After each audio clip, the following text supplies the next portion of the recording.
fragrance of selfless love that has drawn the world into one family. The truth of an eternal message that has been revealed through every act and word. The fulfillment in service that has been taught by relentless sacrifice. The Lord's own life is indeed His message.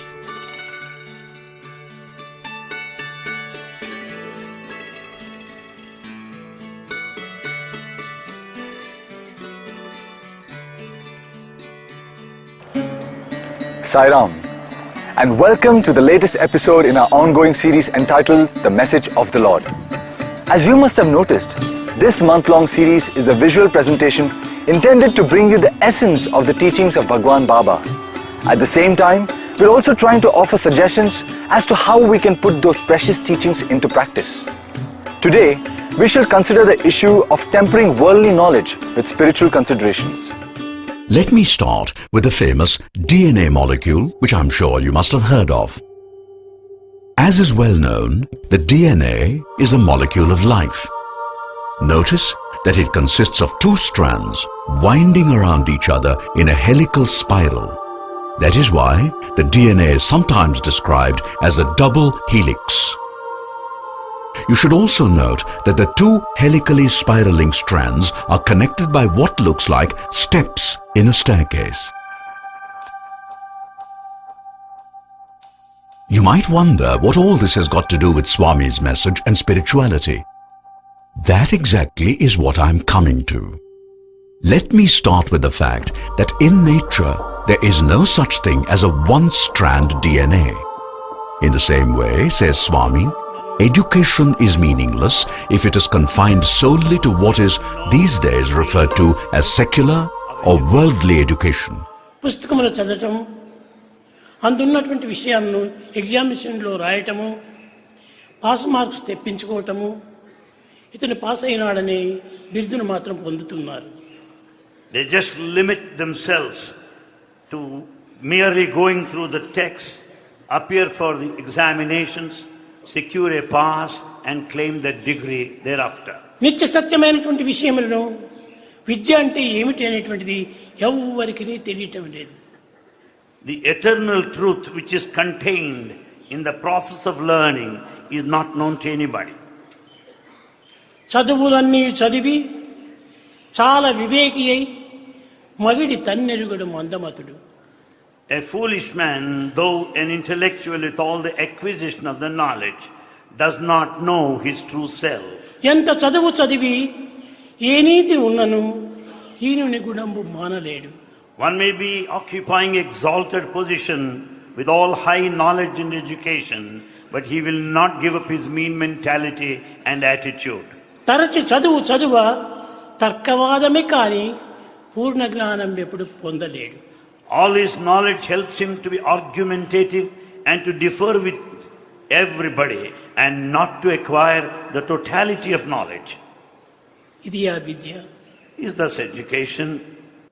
For education to be complete, there must be simultaneous instruction on spiritual values also, with great stress and emphasis on discipline, as well as sense and mind control.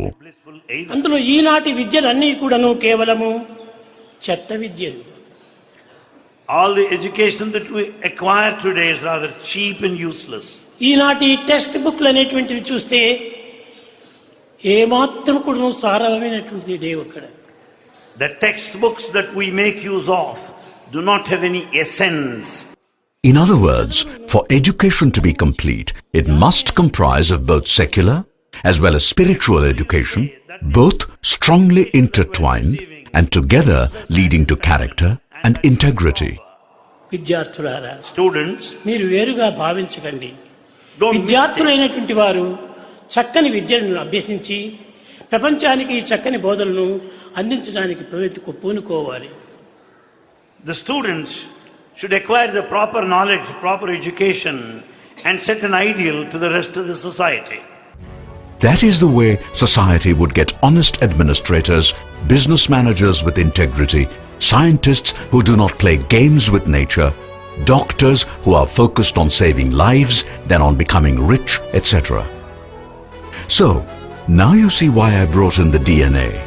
Like the DNA, education too must have two strands, secular and spiritual, with mind and sense control, character development, etc., acting like the steps connecting the two. If you keep all this in mind and look at educational establishments in most parts of the world today, you would find only one side and no steps. Now ask yourself, can such a system be called balanced education? Clearly not.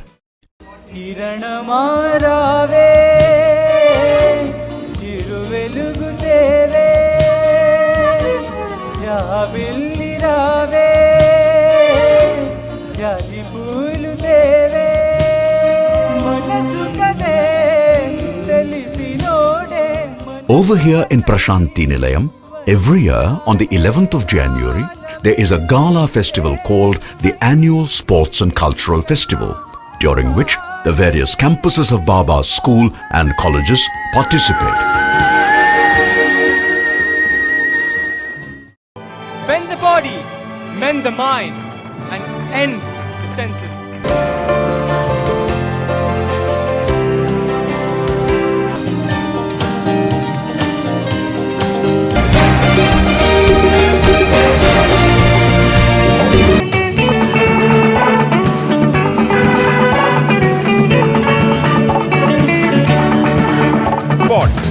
These two gymnasts touch new heights.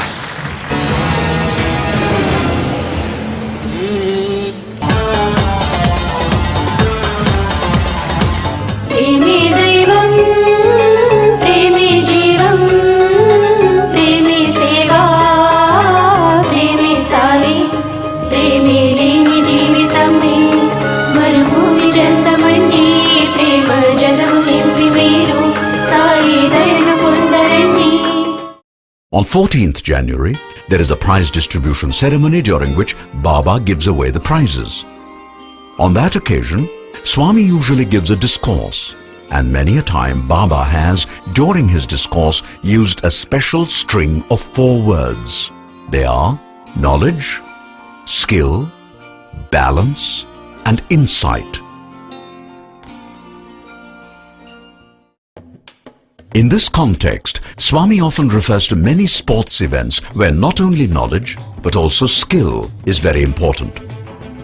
Referring to motorcycle stunts, for example, Swami would say that the rider would need a good knowledge about riding bikes and also a lot of skill in handling the bike itself.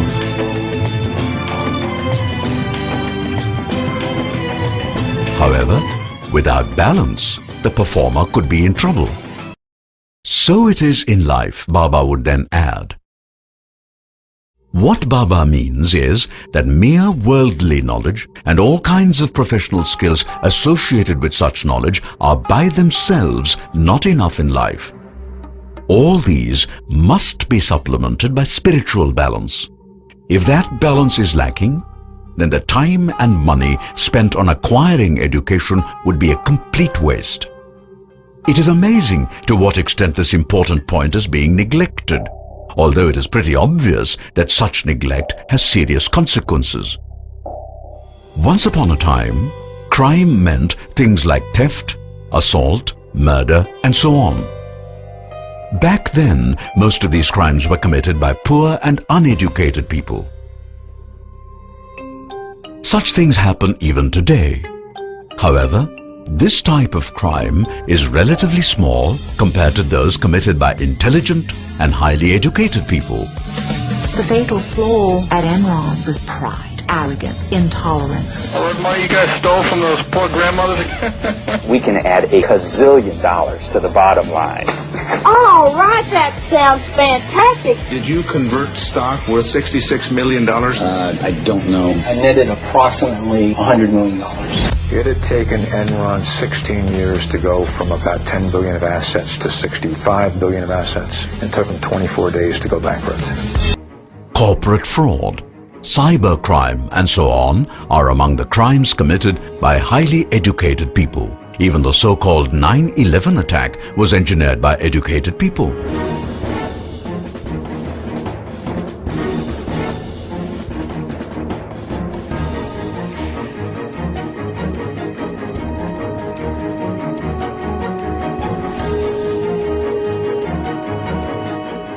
That is why a leading educationist in the West once said that his university produces only clever devils. In other words, producing brilliant scientists and engineers, or even doctors who are very knowledgeable and highly skilled, is simply not enough. Society needs much more. Recall a point we made a few episodes earlier. What Professor Weisskopf is telling us, and he ought to know, is that all worldly knowledge and professional skills need to be polished with spiritual balance. Then alone would one obtain insight into the meaning and purpose of life. As someone nicely put it, the purpose of life must be to lead a life of purpose. Compassion is the best way of making life have meaning and purpose.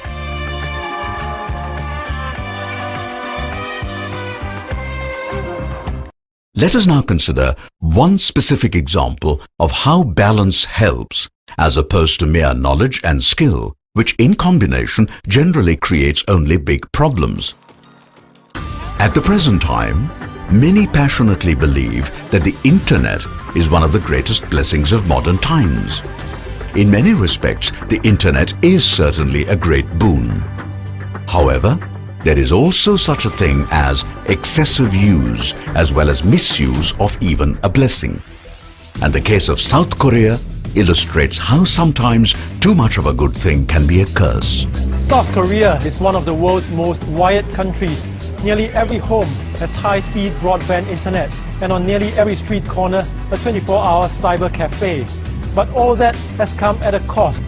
More and more teenagers and even young adults are addicted to online gaming.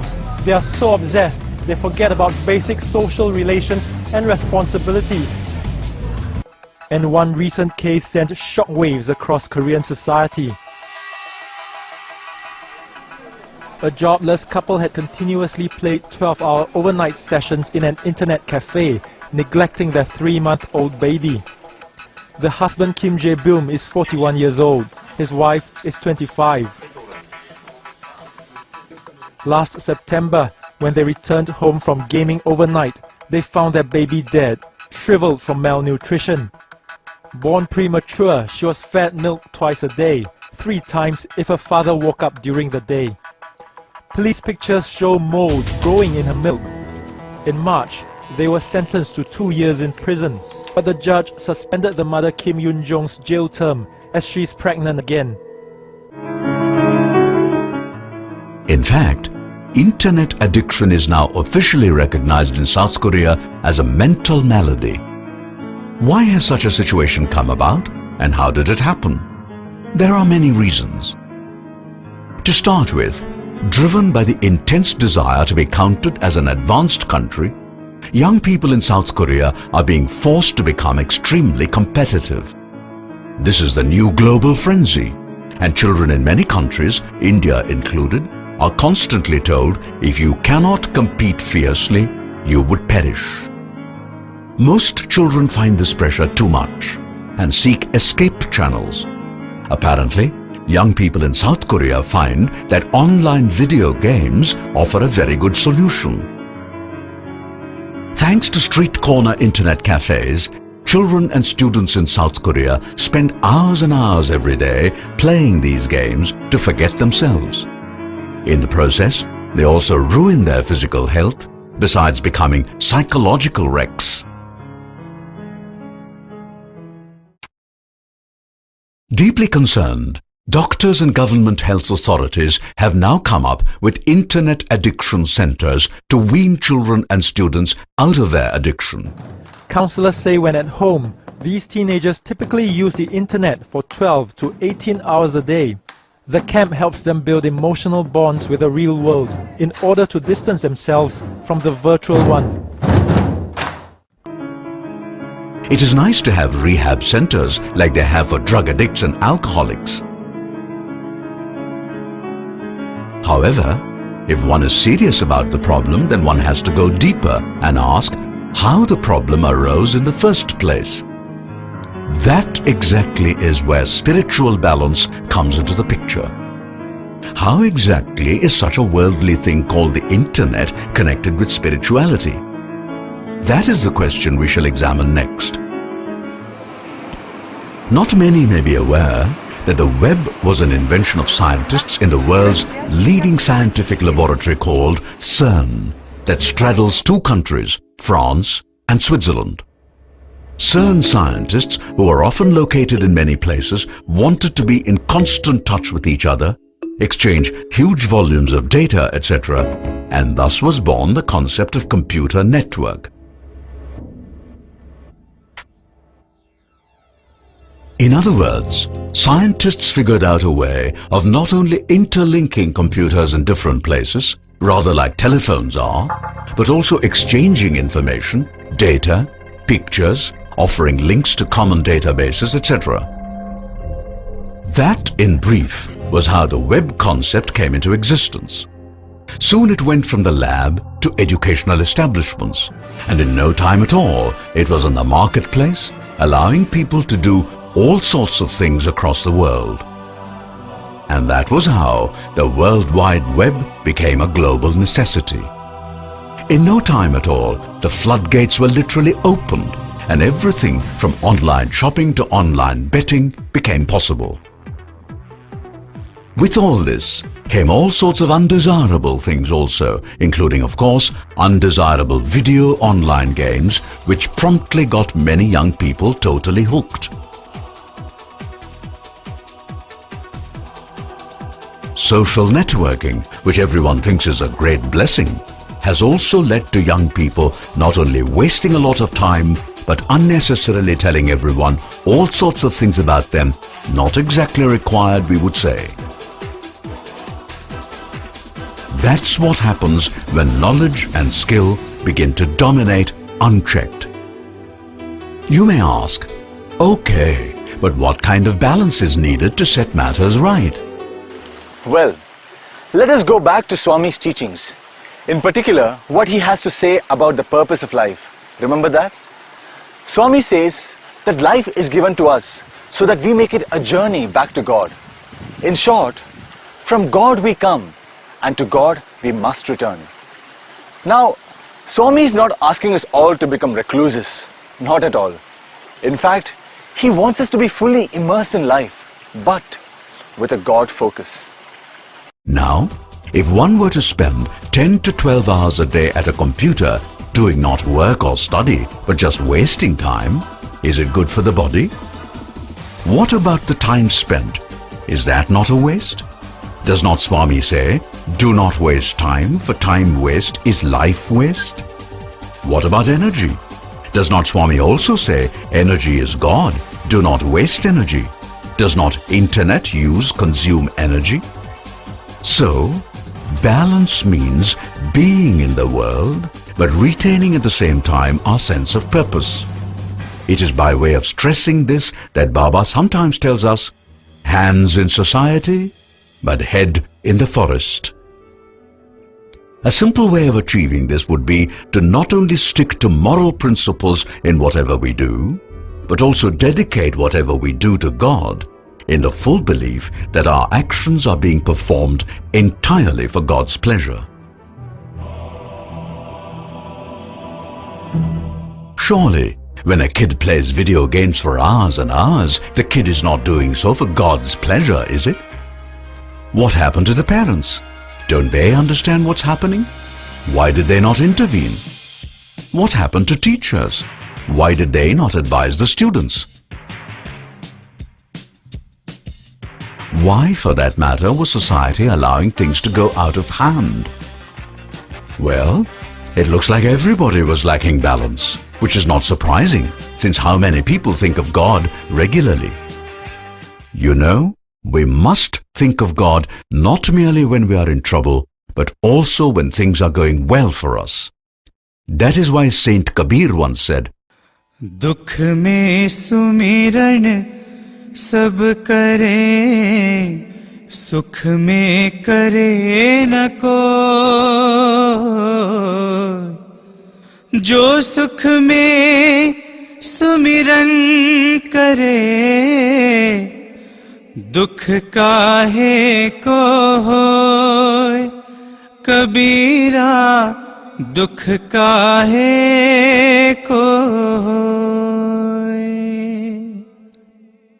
That was beautiful, was it not?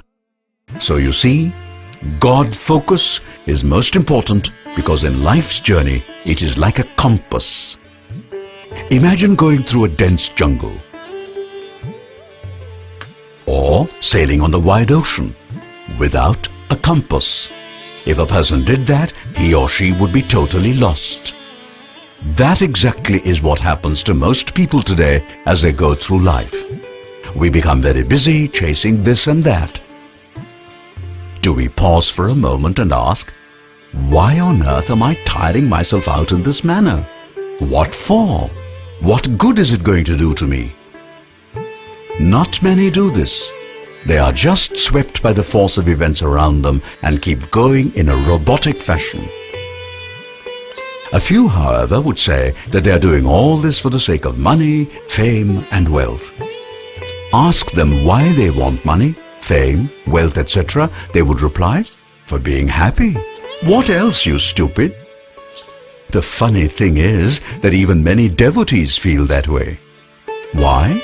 Because they have hardly spent any time thinking deeply about what Swami has been telling us and teaching us.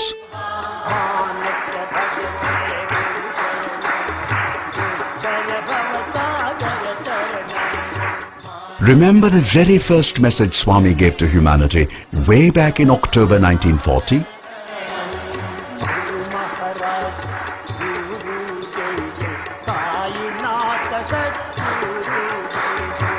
Surely, you know what that bhajan means, don't you?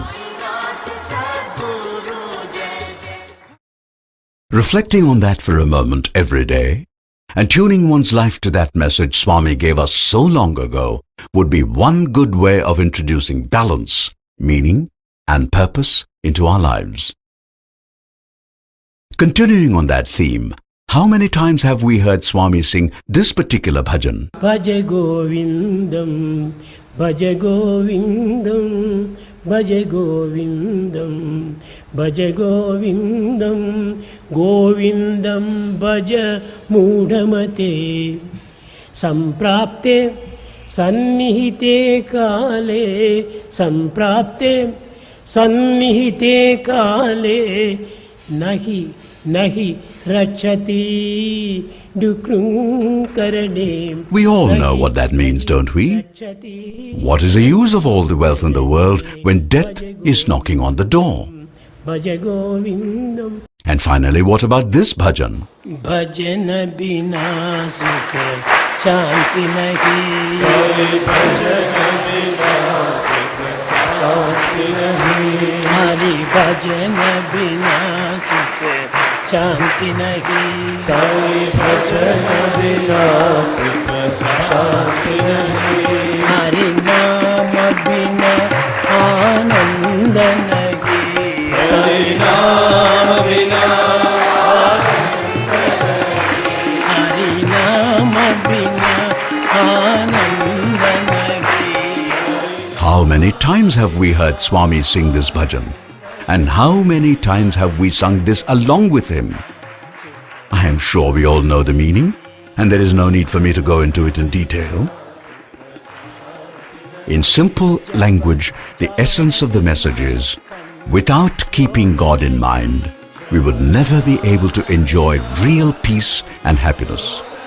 If you want to take home a lesson from this episode, I would say it could be the following.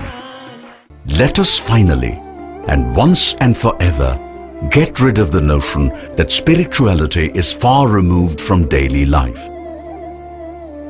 If there is one thing we should and must learn from Bhagavan Baba, it is that spirituality must be made the very core of life by making our lives revolve around the teachings of Swami.